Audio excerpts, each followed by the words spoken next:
I am going to be joined once again by the wonderful Casey Connell, and got a bit of a heavy topic today. This won't be partisan, it's not going to be political, it's going to be mental health related and personal growth related. Uh, and he will be on here momentarily. So let's see. He's joining now.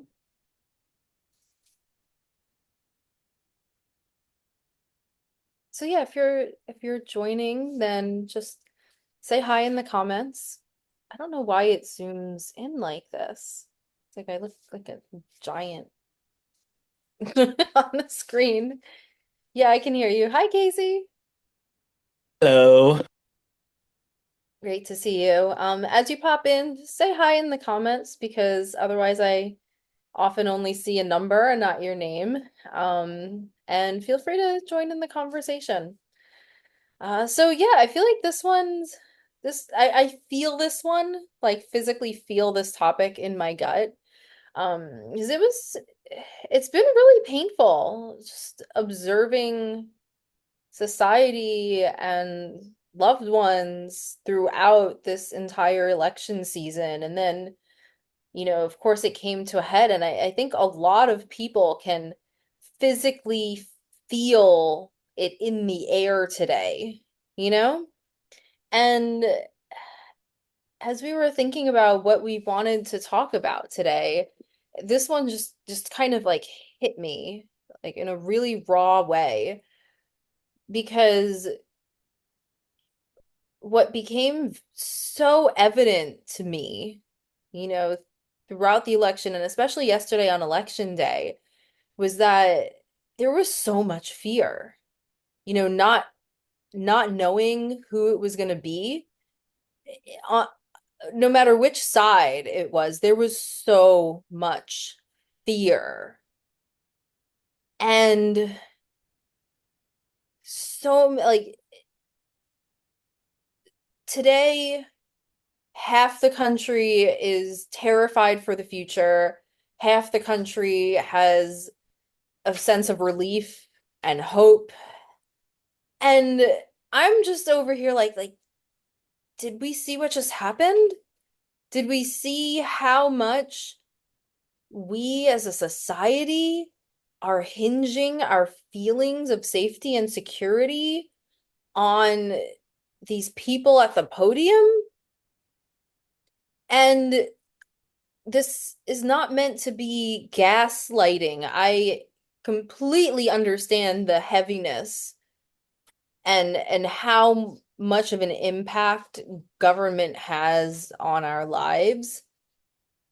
And this is about transcending that to be able to become the person who, no matter what the world throws at us, maintains our center and navigates it with a clear head and with the confidence, knowing that no matter what happens, I'll deal with it and I'll be okay. Even if it's not okay, you know, like without fear. Even if the worst things happened, like even if I die tomorrow, it's like I'll handle that when I'm dying, when I'm dead, like like the moment of death. But like up until then, like, I got another 5 minutes. Like that kind of like inner safety and security, and feeling people around me. Hey, Melody.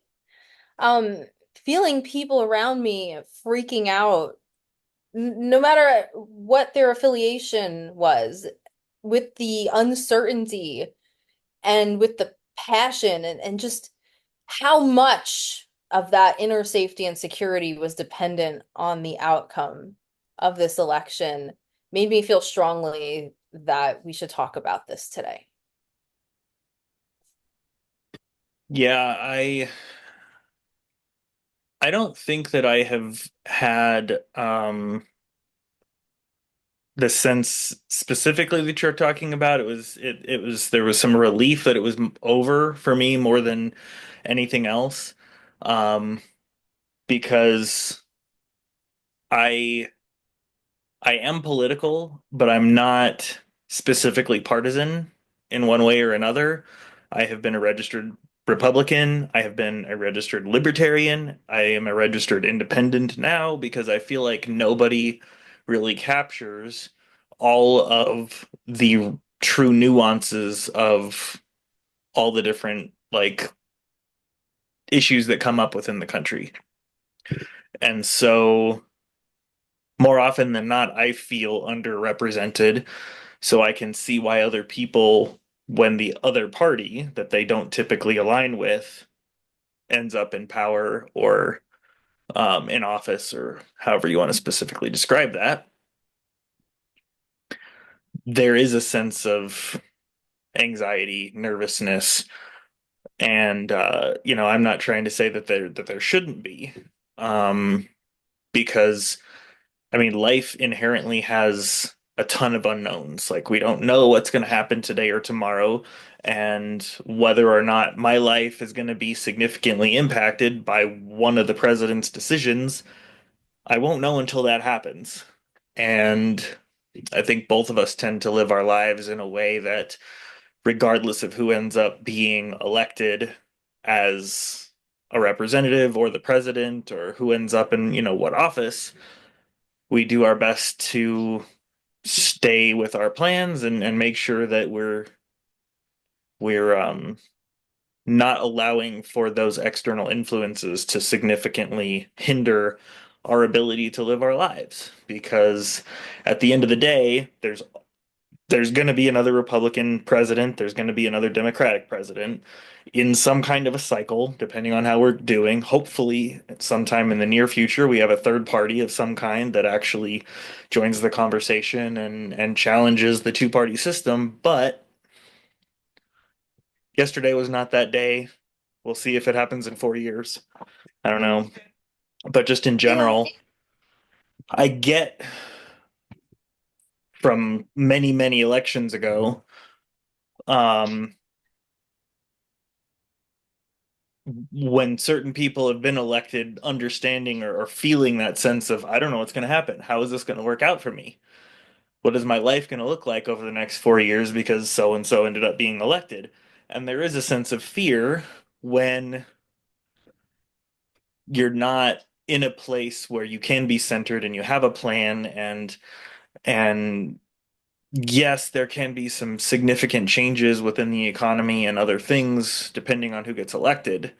But in general, other than the way my taxes work out, I don't know that I've really seen hugely significant changes in my daily life based on who's in office.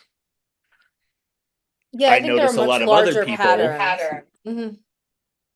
I have plenty of people that have experienced lots of roller coaster rides when it came to who was in office. So I'm sympathetic or empathetic towards that situation and for those people. Um, and so I guess on some level, it's just easy for me to sit back and kind of survey what's going on and play things by ear, whereas other people are more directly affected by it. So I guess I'm privileged in that sense. But yeah, it was a heavy day, like a really, really heavy day, and I knew going into election night that I probably wasn't going to be happy regardless of who got elected. But um, you know, Yeah. Well, I think hey Maddie, hey Anna. Um I think like that's kind of the point, right? To sort of be like election proof, like to sit there on election night with appropriate amounts of, concern and soberness. I like there is definitely like something different about this election, you know? Um this is not, 2004. There is there is definitely something different here, and um the country is going to be heading in a new direction for sure. And I'm not trying to take away from that, but sitting there on election day with the proper amount of, concern and awareness of what was going on, not being in denial, but also, like knowing what's at stake and also feeling like, okay, whichever way it goes, I'm going to handle it. Whichever way it goes, I'm going to take advantage of whatever opportunities arise from the situation because in every situation in life, there are always opportunities, which doesn't mean that it was good necessarily. But okay, like I can't like I cast my vote, I volunteered or made phone calls or whatever you did to do your part, and then election night, it's like, all right, this is it. Whatever, like I've done my part. Whatever happens, I'm ready for it. I'll handle it. I'll navigate it. Like being able to have that grounded, centered feeling as this is unfolding. I wish that for everybody. And it doesn't come by accident. This isn't something where I can say something today and it's like, oh, it just clicked. I'm going to be grounded and centered forever now. Like, that's not how it works. It's a process where some people do have an epiphany that fundamentally changes how they function. For a lot of people, it's a process that takes years to gain the experience, the wisdom to do the practices that cultivate, both wisdom and centeredness and mindfulness and to make the changes in the way we live to set our lives up in a way where there is more security in a more physical and objective sense. Yeah, I think that it's not Hey, just Marisol. it's it I feel like it's way more complicated than people give credit to everything. Like as human beings, we're very complicated and animals, and there's a lot of biochemical interactions that take place. Like anxiety is a real thing. It's not something that you can just snap your fingers and get rid of, at least not most of the time.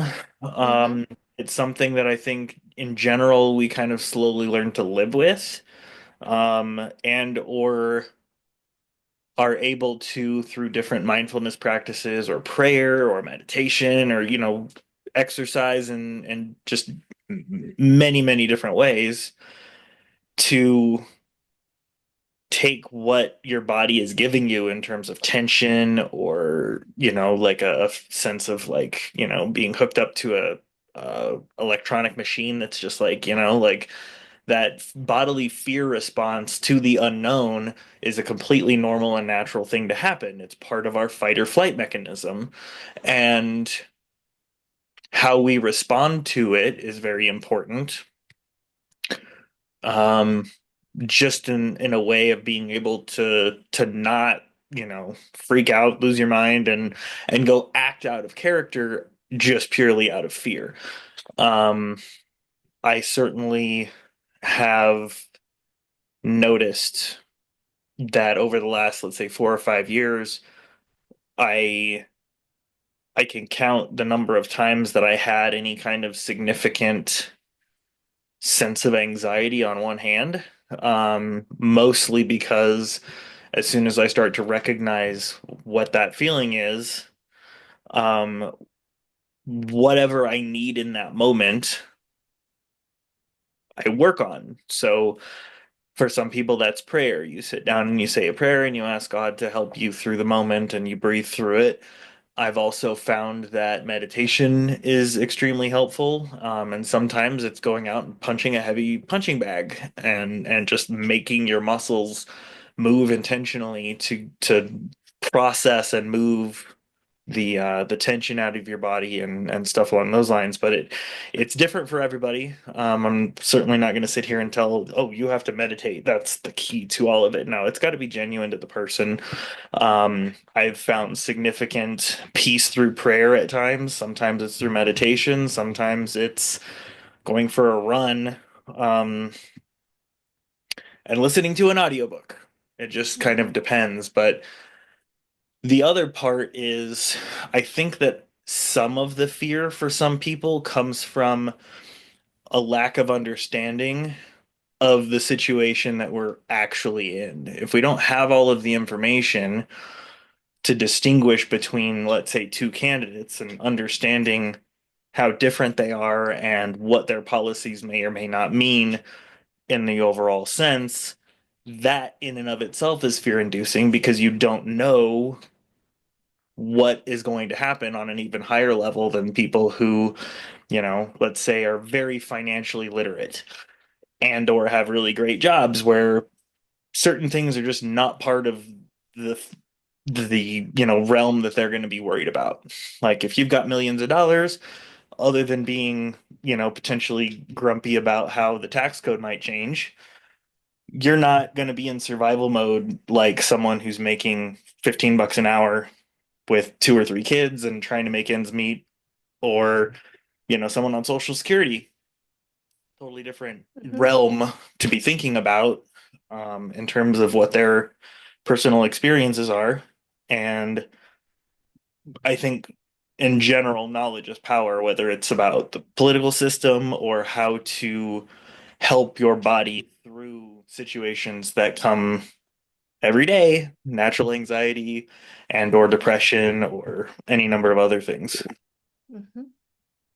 Yeah, so arming yourselves with the knowledge, with wisdom, with skills, and with the practices that cultivate that sense of inner safety and security within yourself,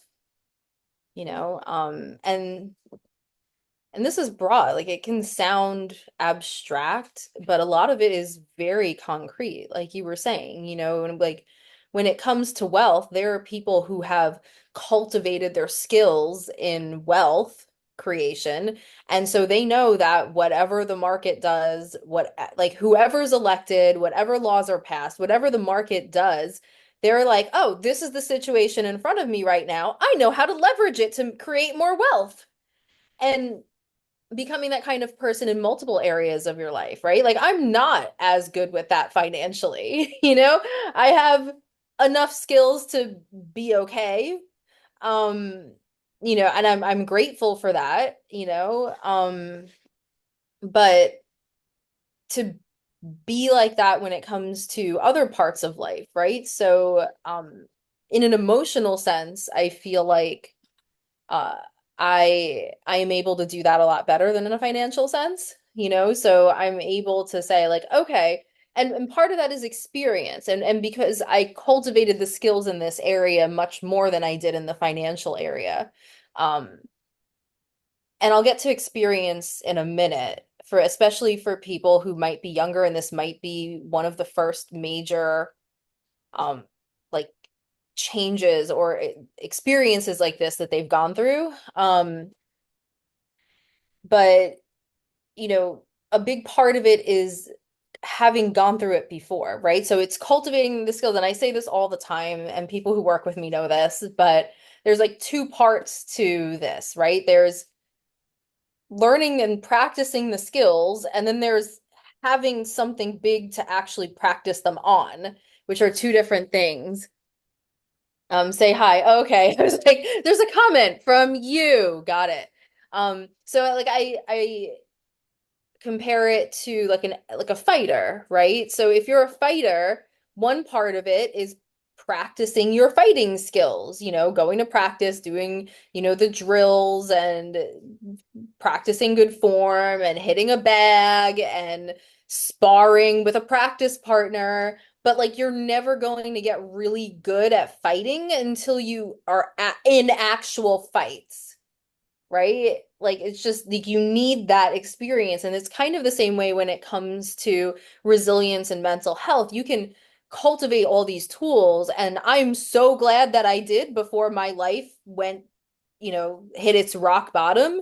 You can cultivate the tools, but until you have that fight, that big crisis or catastrophe to actually use them on, you're not gonna be able to get as good at it. And so this is one thing I want to share for people who perhaps this is one of the first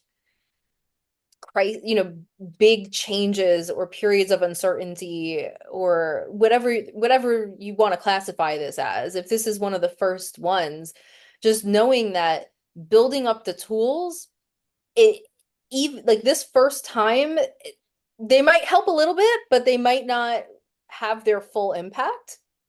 And that's okay. You got to go through the fire a little bit in order to get good at this. But cultivating those tools and going through this, and there will be more, and you'll get better at it each time, like a fighter gets better with each fight.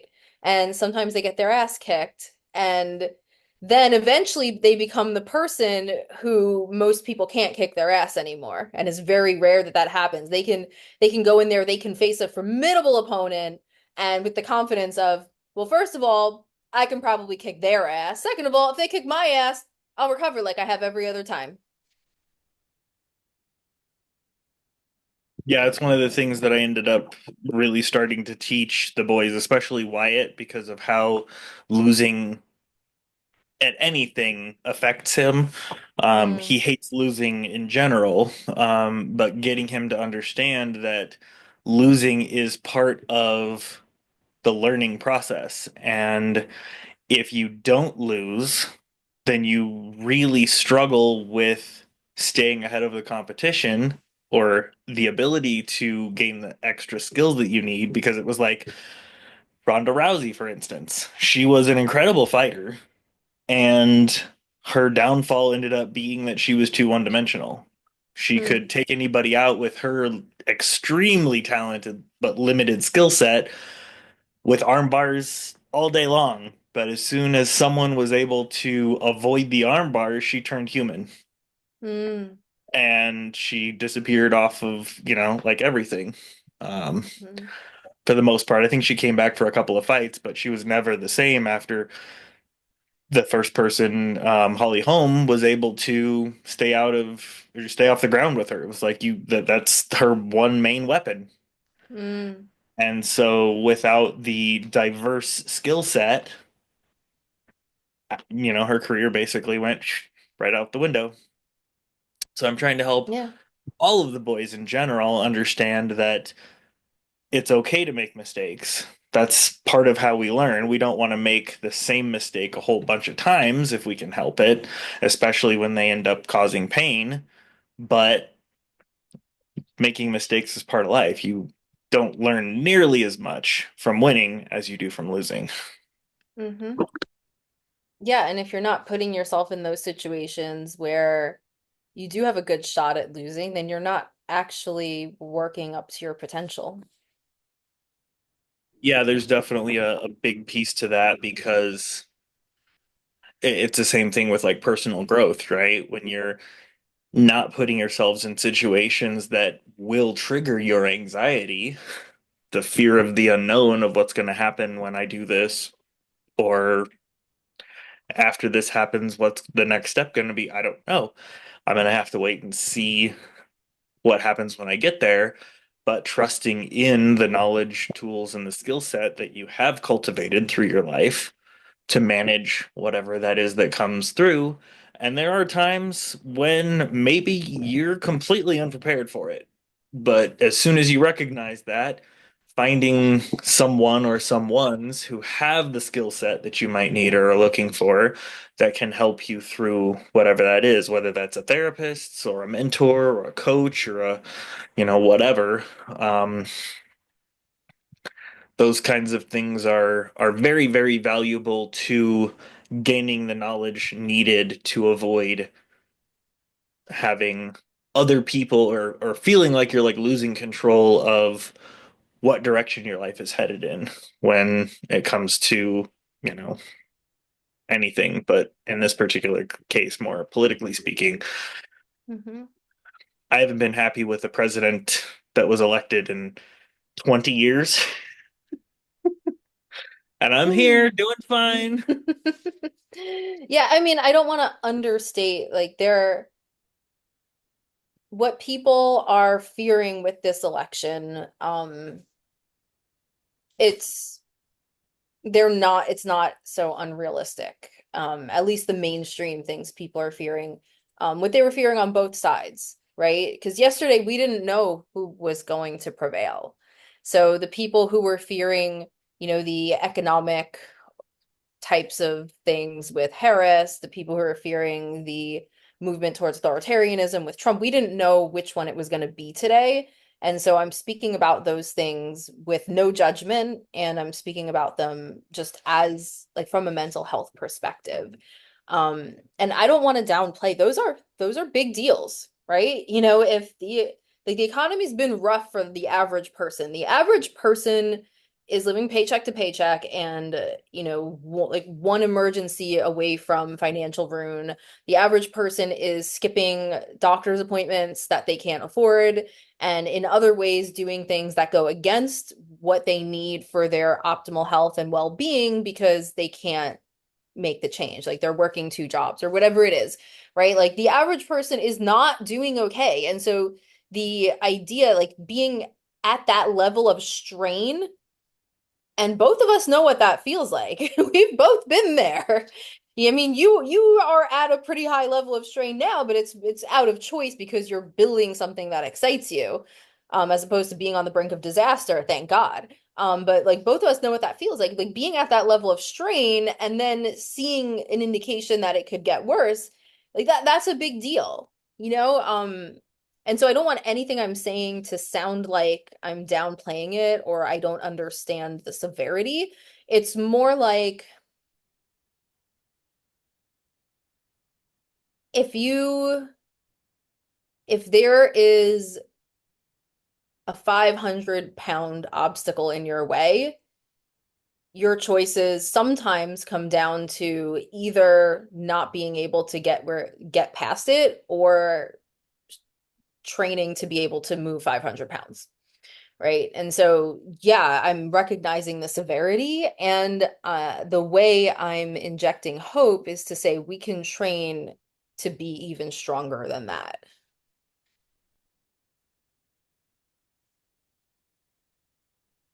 Yeah, I think that it's really important because in this election, I think that I saw more divisiveness than even like I think it was Obama McCain.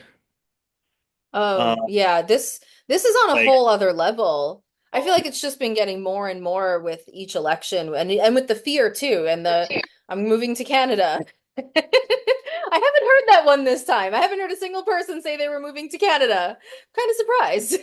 I have a friend that said that they were glad that their child had dual citizenship and they might be considering some kind of situation there. Mm, But yeah, I mean, like you said, it's not to downplay what each individual person is perceiving as the most significant problems within our society and the way our government functions and all of the different, rainbow of things that are under the umbrella of their control. Um, because I mean, there is a reason that people are talking about the economy, about the border, about healthcare in general, about inflation, the cost of like it's yeah, about not democracy, good. about yeah, absolutely. And because of that, Absolutely. reducing such a complicated situation to just one thing that people specifically are voting for, I would have to say that in general, when people are in survival mode and it comes down to just like super basic human instincts, it's who's going to keep who do I feel is going to keep me safe at night or make this country safer at night so that when I lock my door, I'm not afraid and I can feed myself and my children, and we will continue to have that sort of sense of safety and security from that aspect versus people coming to this country and trying to better themselves. And maybe they have that opportunity in front of them easily, and maybe they don't. I don't know. I'm lucky enough that I was born here and I don't have to worry about it. But I would certainly not want to be in their shoes trying to figure out how to navigate our immigration system because I know nothing about it. I just don't. So, my heart goes out to the people who legitimately need to come to this country for safety and that are met with almost nothing but struggle. I don't know what the percentages are, what the numbers look like, what countries they're from, or anything else. I know that it's an issue that was part of this election, and um, those people deserve to, have their voices heard. And unfortunately, it seems like overall that was potentially a lower ranking concern for the overall population of the country than like the economy or whatever else. Yeah, and I think it's important to acknowledge that that's rational, right? Like my ability to feed my family is up there at the top, right? Roof over our head, feed our family. Pretty much any other issue, if I have to choose between them, roof over my head and feeding my family and like not fearing that I'm gonna walk out in the middle of the day and get shot. I like those like are primary like basic needs. And we're not talking about like inner safety, like with physical, actual, like I might die kind of survival. It absolutely makes sense that people would vote that way. And I would expect, I would absolutely expect that and encourage them to. And I think it really saddens me that so many people were categorized based on that, right? So for example, one thing that saddens me is that I'll leave my opinion on the issue out of it. I'm just gonna talk about how I've heard other people's opinions discussed. But people who were saying that we needed changes to our immigration system were just automatically their concerns, which often were, as you said, like, I need to put food on my table. These concerns were dismissed as, well, you must be racist. And I mean, my grandmother's from the Dominican Republic. My grandfather was from Puerto Rico. I have actually taken minors who crossed the border to live with me. I and I even someone like I can acknowledge that that's not why most people I've spoken to want to reform the immigration system. The sentiment I hear is closer to, if I can't feed my own kids, I shouldn't be feeding other people's kids. I have to feed my own kids first. And so it's this sense of betrayal that, like, wait a minute, we don't have health care. We can't afford food. We're having trouble surviving, and our government, who's supposed to take care of us, is taking care of other people.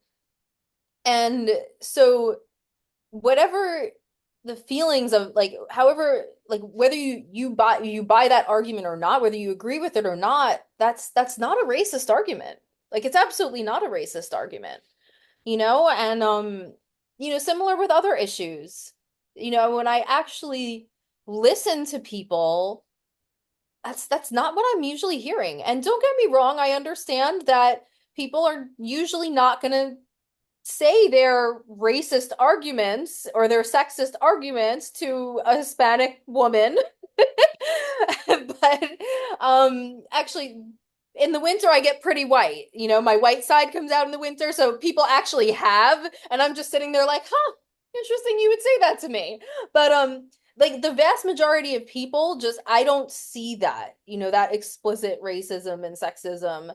I see a lot of things that are using the wrong words to talk about an issue that people will call racist or sexist or heterophobic. And I'm just like, you know what? Not everyone is privileged enough to you know, like nitpick, I feel like sometimes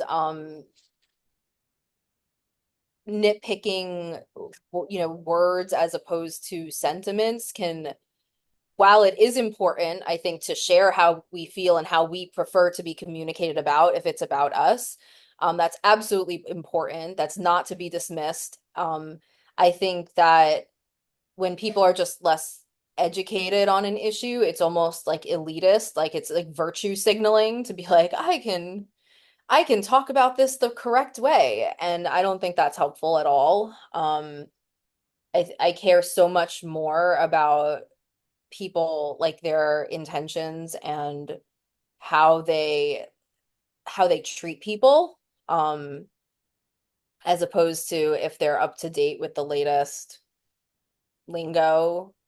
It's just, Politically correct terminology.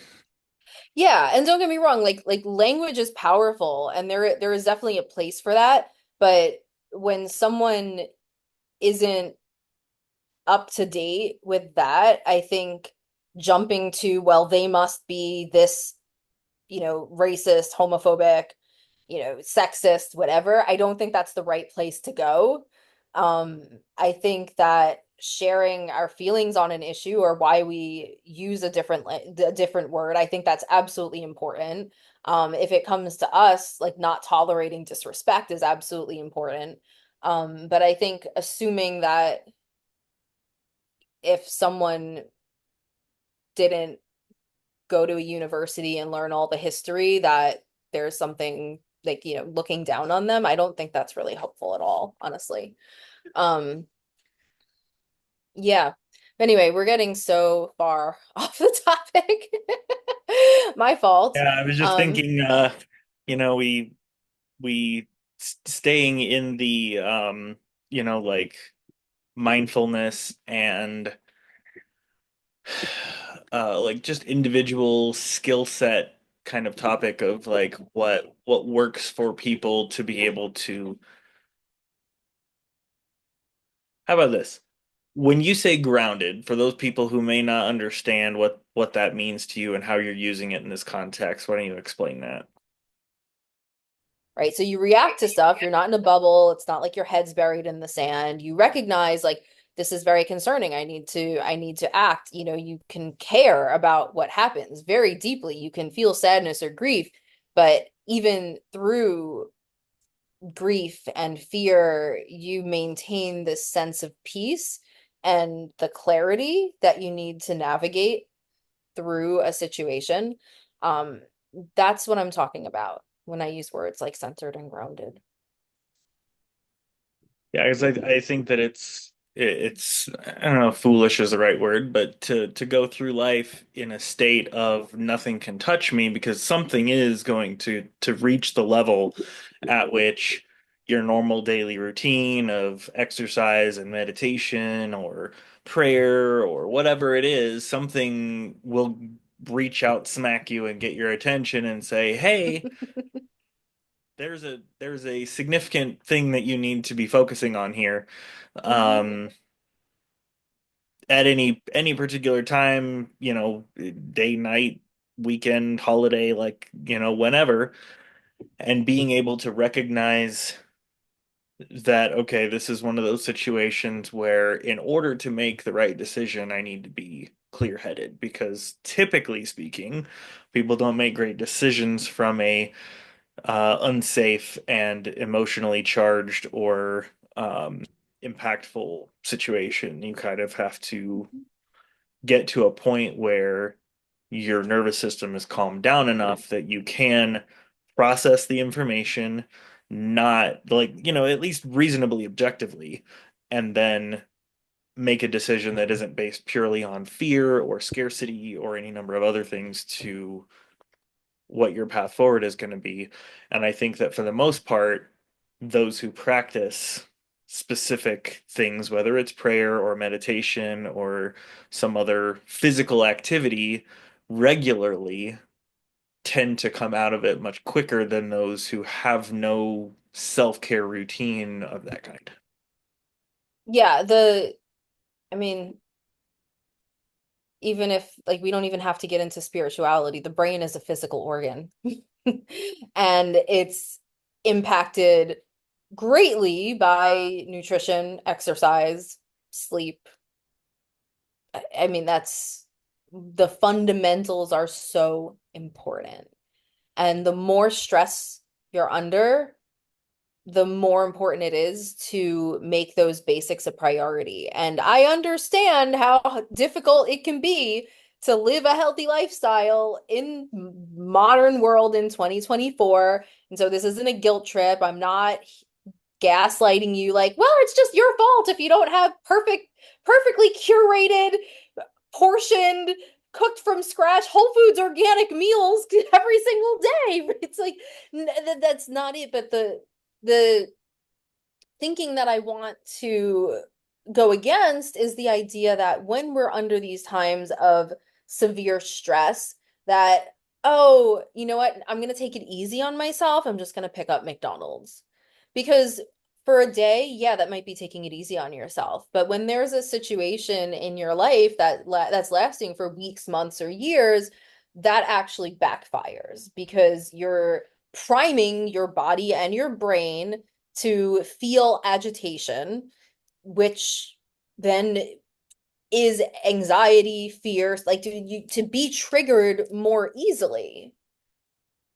And so, however it can look, and it's not going to be possible to stick to everything 100% all the time perfectly, but making it a priority and at least minimizing the things that disrupt our mental health and our physical health because they're so connected and intertwined, you know? So adaptogens instead of a glass of wine at night can make a big difference, you know? Binge watching and doom scrolling, not not really helpful for physical health or mental health.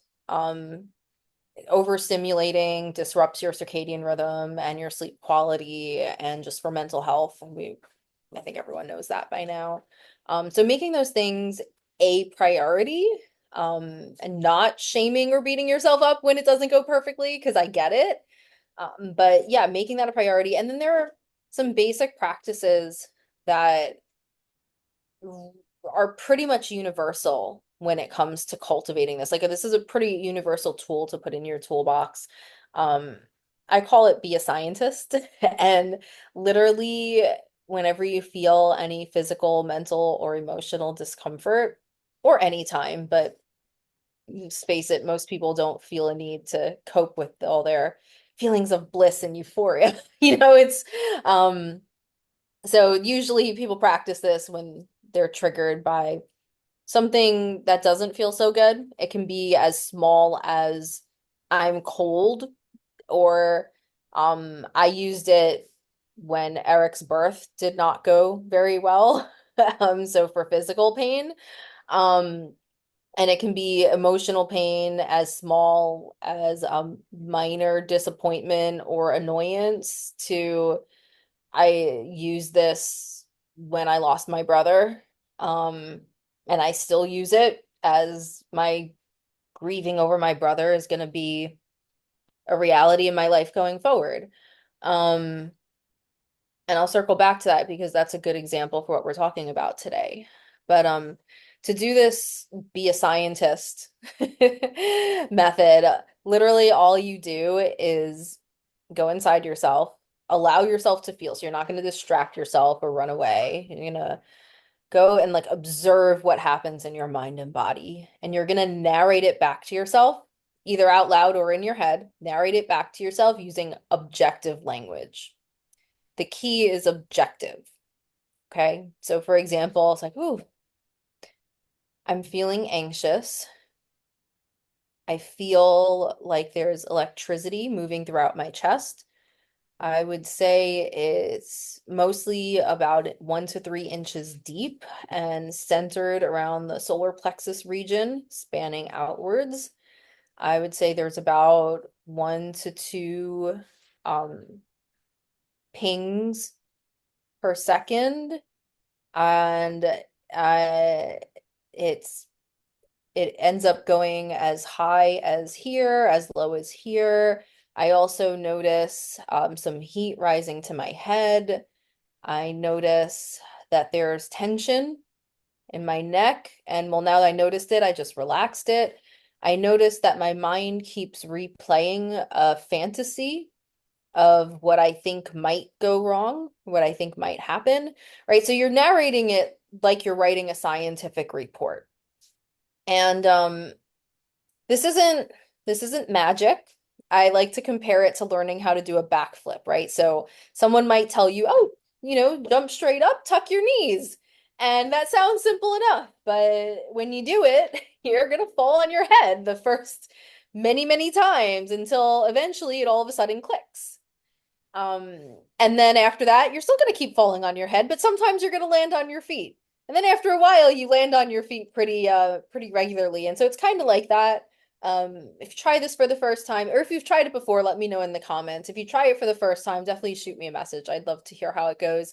But I've had some people where the first time it's like, oh my God, this is a miracle. And then I've had other, most people it's like, yeah, I didn't really notice anything.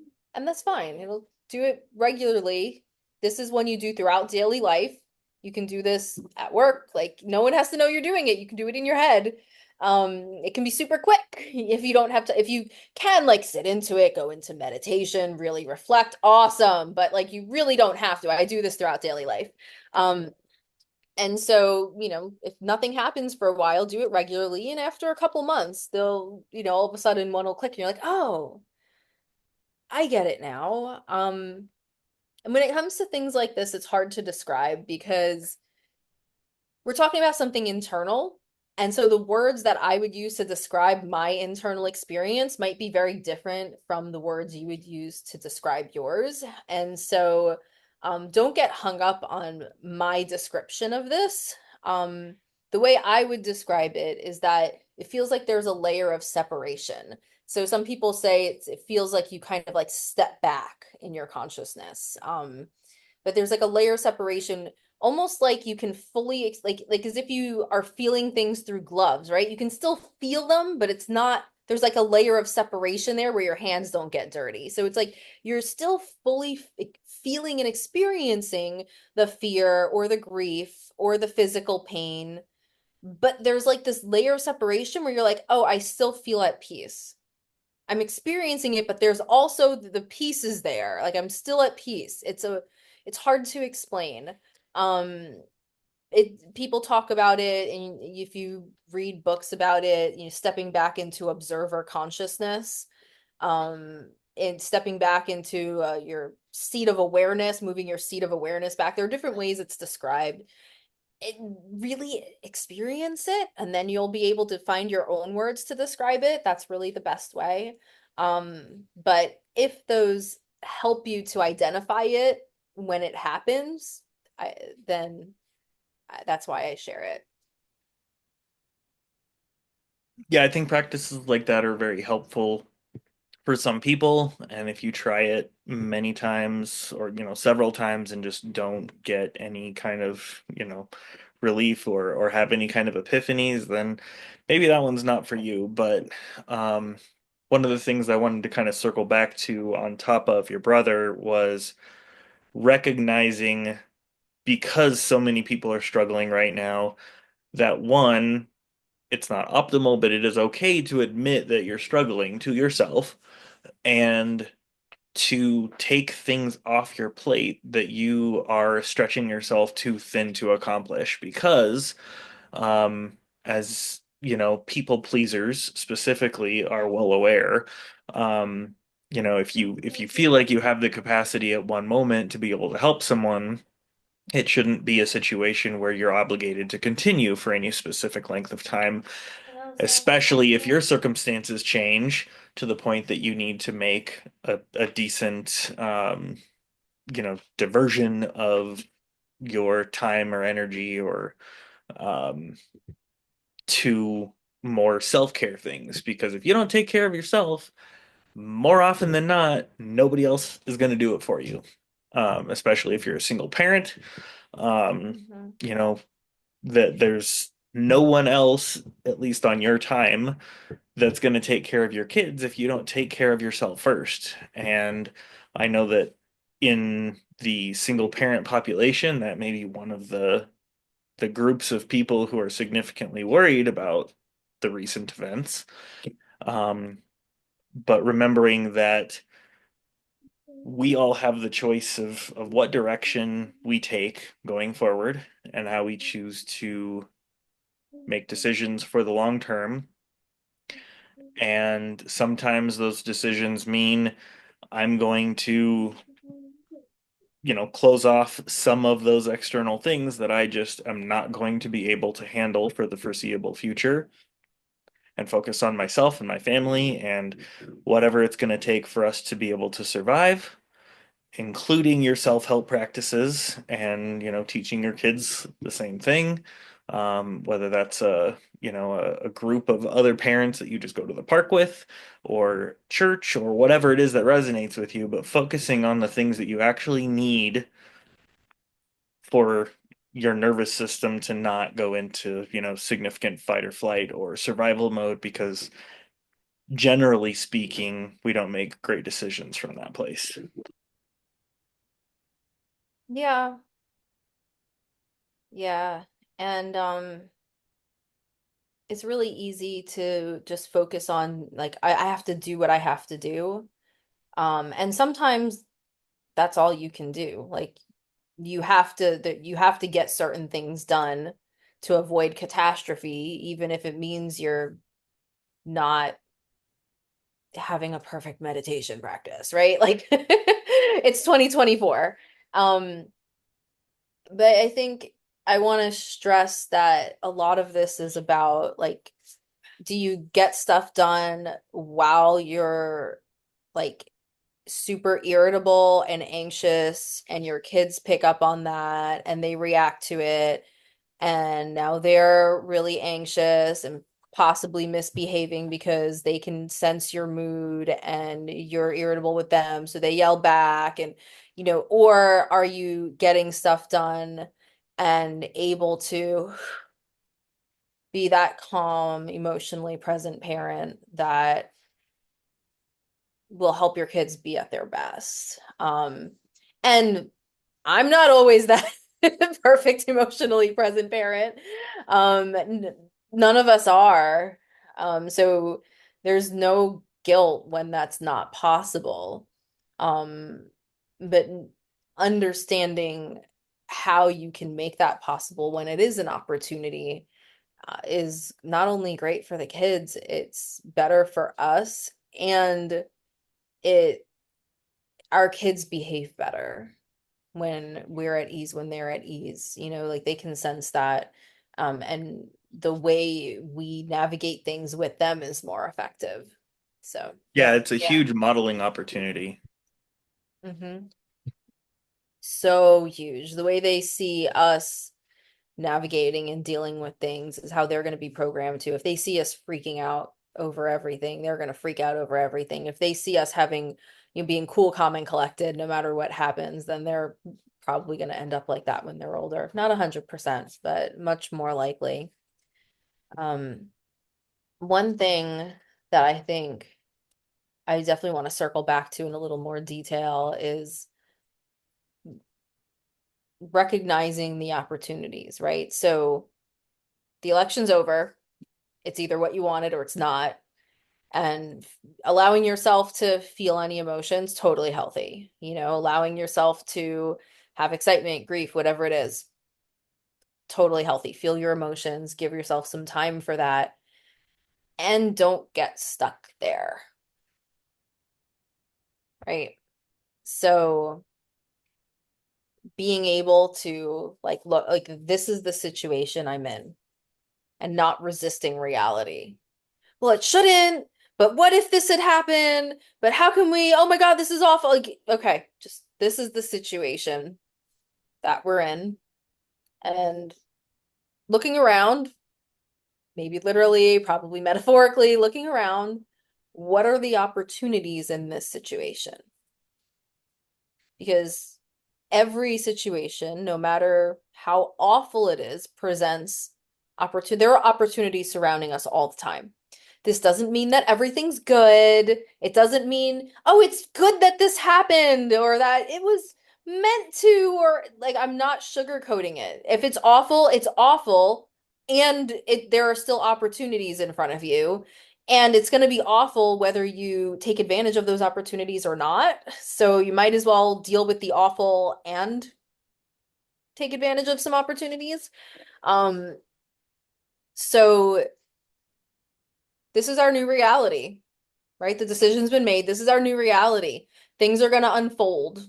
We're not sure what's going to unfold exactly, but as it comes, noticing emotions, be a scientist, and then, okay, what are my options?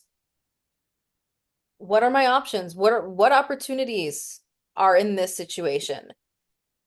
What's my best way to navigate through this situation? Because a lot of times our attachment to how we think things should function or should be or could have been or the what if, like getting stuck in the old reality or old ideas of what we thought would or should happen is a trap. Yeah, it's something that I learned, post separation and through the divorce process was, there was this way of things that I thought they should have been. There was a way that I felt like the future should be or could be or any number of other things, but at the end of the day, it's what is reality right now in this moment?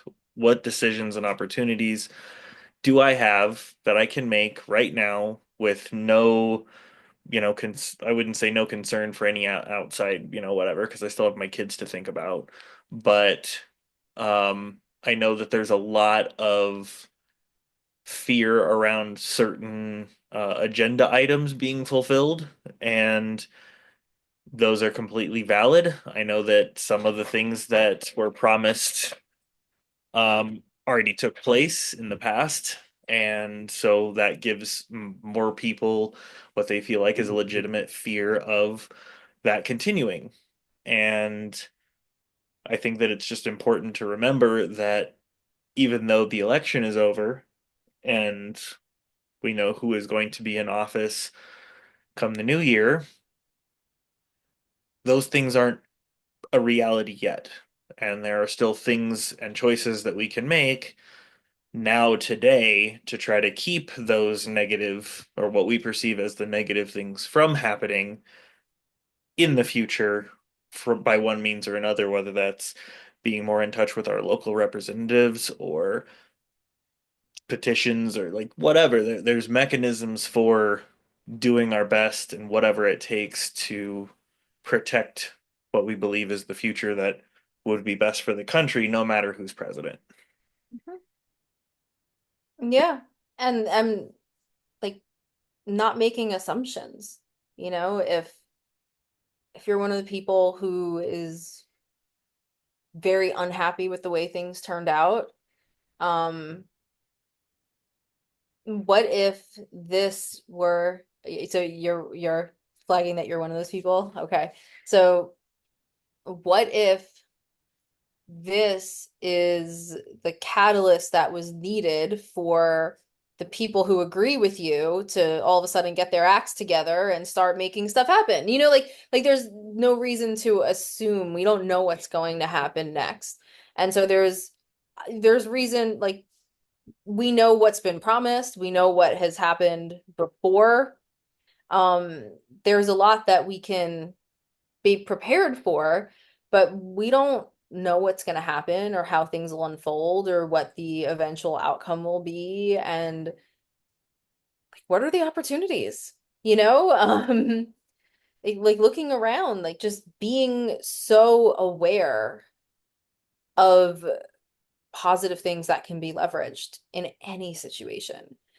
And I mean it, you know, the worst pain I've ever felt was losing my brother. And a lot of you know this. And um I would give up anything to make him alive and okay. I really would. And he's going to be gone no matter what I choose to do with that experience. And one of the things that came out of it is this fearlessness that I have now. That was not me when I was younger. Like, I mean, I remember earlier elections that seem laughable now where I had tons of anxiety. I mean, I felt nervous. I did not like change. I didn't deal with it well. I was nervous about everything. Like that was not me. Like this is totally new. And losing him was my biggest fear in the entire universe. And I was forced to face that fear. And after that, everything just felt not scary anymore. And so that was what came out of that. And I'm going to leverage that fearlessness for the rest of my life. This feeling of confidence, being at ease, knowing I can, however awful things get, I can navigate it. Um, I'm going to leverage that for the rest of my life because not leveraging it won't bring him back. If I could undo it, I would gladly give that up and have him back in a heartbeat, but I can't, you know? So what is it? Yes, buddy, I'm gonna get you to bed. Um, um, so whatever it is, whatever the fear is, looking around like, okay, be concerned. Like there are real problems for us to be concerned about in society. Okay? Be concerned. Decide what, if anything, it makes sense for you to do about it, and you can be concerned without being afraid. Like there's an idea that not feeling fear or not feeling severe grief all the time means that you're okay with it, or like if I am not falling apart, with my brother's death, does that mean that I didn't love him? Does that mean I'm not grieving? No. I'm grieving in a healthy way that maintains my peace. It doesn't mean I love them any less. If I deal with concerns by deciding if I'm going to take action and then taking action, does that mean that I don't care? No. Yeah, we all have to, take the cards that we're dealt by life and play them as we see fit. It's not always going to be the way, friends or family or, others would choose to play the same cards, but that's why we all have to be a little bit more compassionate about understanding that everybody's frame of reference is significantly different than ours. Nobody has walked in our shoes, and I haven't walked in anybody else's shoes. And so there's I think an appreciation for their experience and being compassionate towards whatever it is that leads them to the conclusions that they make, even if they're significantly different than what mine would be. That's been a really hard one for me to really accept and grow from, because it's one of those things. There are certain experiences that no amount of logic can unravel and solve for you.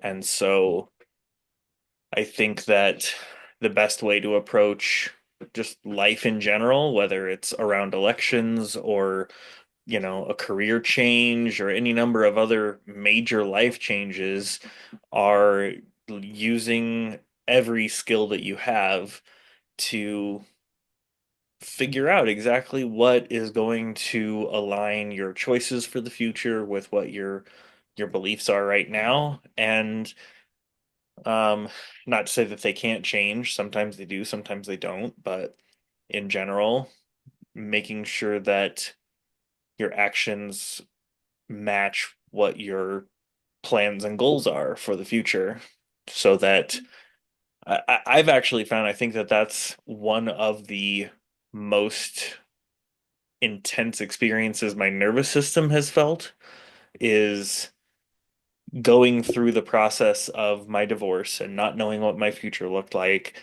and then being able to come up with a vision for what I kind of wanted it to look like a rough outline, and then aligning my choices slowly and meticulously to fit into what that future vision was going to look like, so that every time I get on an airplane anymore, it's it's calming to the nervous system in general, because this is part of my life goal. You know, this is what I've Hmm. been wanting to do for however long, and it retrained my nervous system not to feel anxiety, but to be at peace by going through situations or experiences that I was maybe I'm not saying I wasn't prepared for them, but that are unique and and fundamentally different from what my normal status quo would have been. Yeah, I'm so glad you brought that up because there is a unique piece that comes from being on the right path, even if that path drags you through the dirt and the mud and like barbed wired, fire filled, whatever. Like the piece that comes from being on the right path, um, it's huge. And I think this ties back into what we were discussing earlier, how it could be a multi-year plan to get yourself to that place where you've practiced the tools, where, for physical and mental health, where you've gotten your physical and mental health really stable, where you have the tools to deal with a crisis, where you've set yourself up, as far as your situation, financial and otherwise, to be pretty stable, where it can withstand some blows from the universe. Um, and that path can be really hard and grueling because it can feel like you're swimming upstream in the modern world to actually get yourself to that point. And to be able to like honestly, what made me able to handle what I needed to do to like recover my life after things went really wrong was that piece of knowing I was on the right path. Like that fueled me. Like feeling like, okay, this is the path. If I do this and this and this, it's going to get me to that place. That like when I look back, I'm like, I don't know how I did it. Like I really, like I feel like I should have burned out way. Like I don't, should have collapsed 8 million times. Buddy, school's virtual tomorrow. We're going to the scholars open house. You get to wake up a little bit later. So Okay. you're fine. Okay, so should I just go on my iPad? No, no, you can read a book. It's after screen time. Um, but yeah, so like How long is this? that fuels, and like just knowing, like, I mean, I guess you can never quite know, but just having the sense that if I do this, I'm fairly confident I will get myself out of this situation that feels so horrible is so motivating. Yeah, I Why think did it's why did interesting because I don't know that I would specifically say that I intentionally developed this skill set. Um, but both of us went through some pretty rough times and a multiple series of hard things, one right after another, and out of necessity and needing to be able to just figure it out, we both came out with a very similar but still unique skill set, which also helps in the realm of the resilience needed to. I mean, like I said, I haven't been happy with the presidents we've had for 20 years. Um, and in hindsight, probably longer than that, because even my first election, I think that history has shown more information about that president than I could have ever known when I was a new voter at the age of 18. But that Mhm. being said, I don't want to basically say that I don't recognize the privilege that I have to have been born here and to have gone through the things that I have, not needing to be concerned specifically with who's president, like the tax code and maybe two or three other things are the highest priority changes that can happen in my life from election to election, and not everybody has that. So I want to recognize that I am a unique individual in that experience. But if it's possible for anybody who's watching to be able to start looking at what it would take to curate a life and a skill set that would make little to no difference in terms of who became president, between every 4 year cycle, that will pay dividends in the long run. Eric, those are some silly, silly faces. He's like, pay attention to me, pay attention to me. He's doing that thing. Mm-hmm. Um, He's never done that before. nope, never. Um, okay. Okay, nice. Mm-hmm. Yeah. No, No, I hear you. Absolutely. It's setting yourself up, like you said, people have different opportunities, but doing what you can to get on the path where you set yourself up to not have to worry as much. And I mean, it took me a long time. It took me, Yeah, I would say, what year was it? Would you say it was 8 or 9 years to get through that? so to get, so first there was the first time where I like kind of set myself up and then ruined it all and my life went over a cliff. And then there was the rebuilding after that. And yeah, love it. Children are a blessing. They really are. I agree, Melody. Um, and then after that, it took 8 years for me to get to the point I'm at now where I'm stable enough that I'm able to transition to self-employment and, doing my own work from home and having the flexibility to, be the mom I want to be, without, compromising, basic stability. So I'm so grateful for that. Like so incredible. Like I'm just like I'm like this far away from my dream life. Like once I get this at the point where like it's long-term stable instead of like, oh, we're doing this for a while. Like right now we're doing this for a while and I hope it works out long term.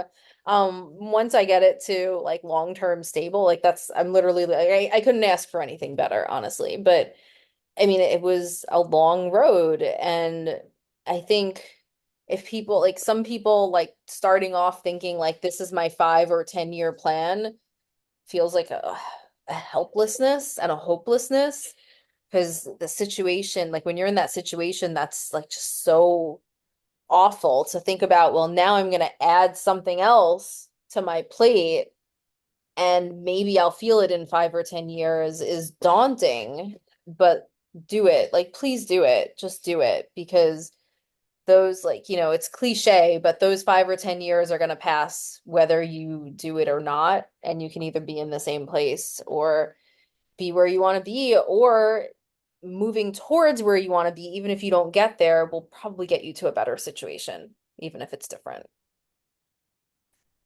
So think about what needs to be done to change your career, to manage finances differently, to set up a supportive tribe around you so you're not only dependent on yourself, like whatever it takes for you to create that stability in your own life that will then allow you to feel that sense of safety, but also cultivate it within yourself. Be a scientist, do other mindfulness practices, take care of your physical health so that you feel safe and grounded in your own body, and know that if you haven't had the opportunity to go through many crises, that the first few are probably going to be rough. It's like your first couple fights. And then you'll get to the point where you get so good at it, you can kick ass and the universe can throw whatever at you and you'll be like, I got this. And even if I don't got it, I'll go through it. I'm gonna get kind of battered up, and then it'll be over. That was my mantra for many years. This is going to suck, and then it will be over. I'm not the best person to write positive affirmations. But it was down to earth. Like that was it. It was like, this is going to suck and then it will be over. Yeah, I think that it's the same kind of thing with people who are concerned with, oh, I go back to school to do this, but it's going to take me 4 years, or it's going to take me 8 years, or I want to be a lawyer, or I want to be this or that, but it's going to take so long. The time is going to pass either way. The skills that you learn will be invaluable towards something that you want to do in the future. The first thing you have to do is basically unlock your mind to the opportunities that that will bring to you. Because if you're working in a job that you don't like, that is draining your, you know, life force, your mental health capacity, your whatever, customer service, um, it's helpful to start to open your mind back up to the possibilities. I don't want to do this forever. I'm really not enjoying this anymore. Um, what is it that I can do with my current skill set? Could I get a certificate? Can I what else can I do to bring more stability and or peace to my life and do work that I enjoy or that fulfills me rather than just having a job because you have to pay your bills? Um, I know right now the economy isn't great and jobs aren't really coming back in a way that we hoped and the country needs in general, I think. Um, and we can get into that later, but it's uh it's one of those pieces to the situation that allows us, when you kind of step out of the box that we're in and open your mind to the other opportunities that might be available, you have no idea what's out there while you're in tunnel vision thinking about only the four or five or six or eight things that you've considered doing in the past as a career or done in the past or what your current schedule looks like or any number. There's an infinite number of possibilities out there if you're willing to consider them and somewhat thoroughly investigate what that could look like. Take some time, sit down, write them down, think about what your life would look like if you went to school and became a nurse or a teacher or a welder or a plumber. Trades are really important, and I think that they're underrepresented in society today.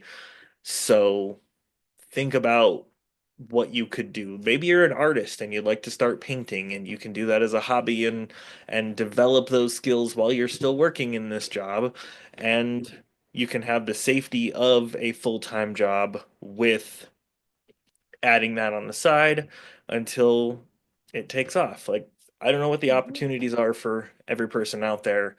Um, but I know that I've been considering mine and looking at those opportunities for three probably ish years now and trying to figure out exactly what direction I want things to go in for the future so that I can create the life that I want. Yeah. I mean, when I started coaching on the side, um, I did it because I saw it as my best chance of being able to create a career for myself where I could stay home. And that didn't happen very quickly. It took 8 years, and it's not like I was like, oh, it's time. I lost my job, and then I had more time and it happened to pick up. But anyway, um, it was it didn't have the benefits I expected, but just doing something that I loved and then learning the business skills around it, I it surprised me, but putting that on my resume along with the skills I learned in order to I treated it seriously as a business, even though it was a side thing. And that allowed me to get better and better jobs and double my income in within just a few years.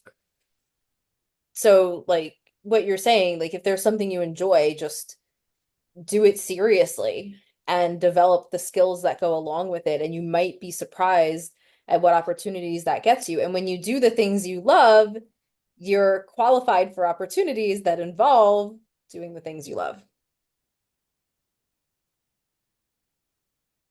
Yeah, and one of the other things is I think a lot of people don't take those risks out of fear.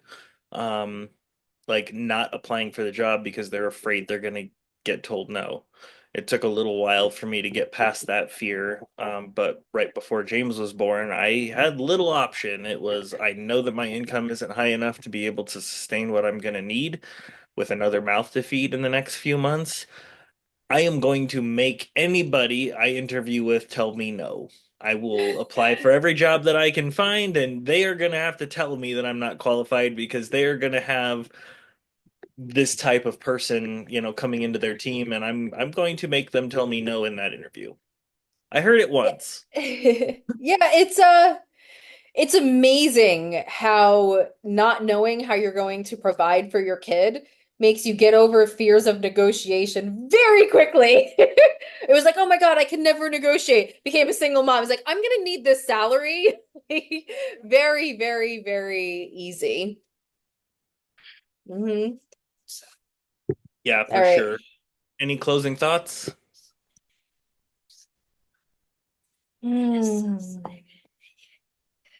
The lesson I saw from this election season and election day was that I hope we as a society can learn to cultivate our inner safety and security so that there's less fear around the external changes that might happen and our own inner power so that we take the control of our lives and shape it in a way that feels good for us so that when, I mean, unfortunately, our government isn't making most people very happy, according to multiple polls. We're not giving up our power to them. Like, yes, government's gonna have power. I'm not in denial of that, but really finding and leveraging our inner power to create the lives that we want and to maintain our peace despite what others might do.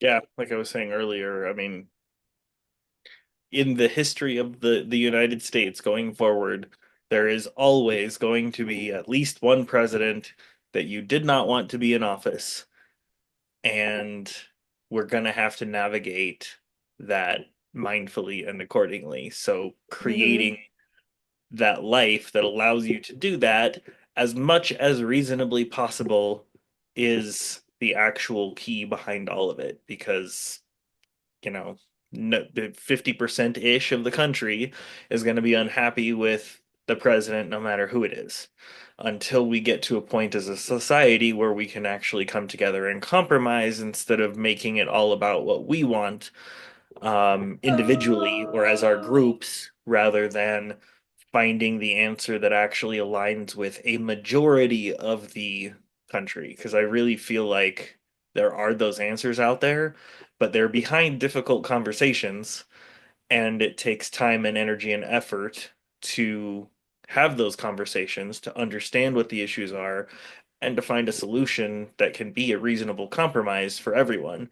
And it's not going to happen when we're oversimplifying a complicated problem and making light of it across the board. That's something I think 100%.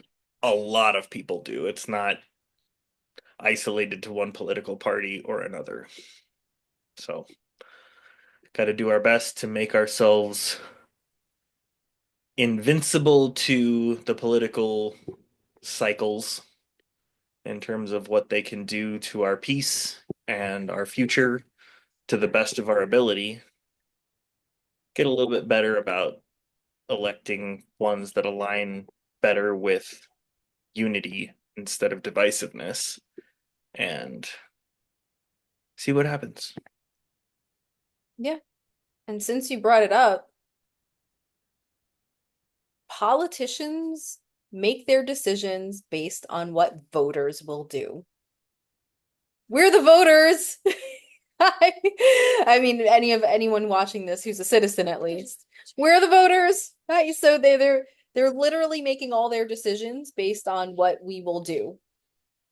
What we will respond positively to and what will make us likely to vote for them. I don't feel like we're doing a good job of harnessing that power in this country. Well, And then we blame the or just politicians being when voted all out. they're doing is respond, yes. Then we blame the politicians for being corrupt and this and that and all like power hungry and blah blah blah when all they're doing is responding to what how we behave. We are not harnessing that power well at all. We could do much better. Let's do better, America. Yeah.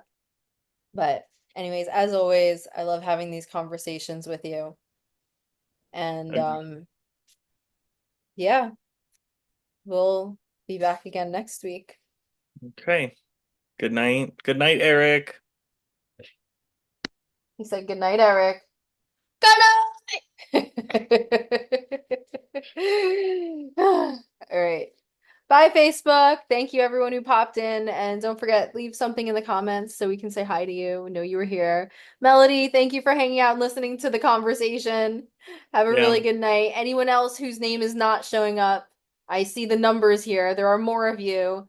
Thank you for staying here and joining the conversation. Have a really great night, everyone.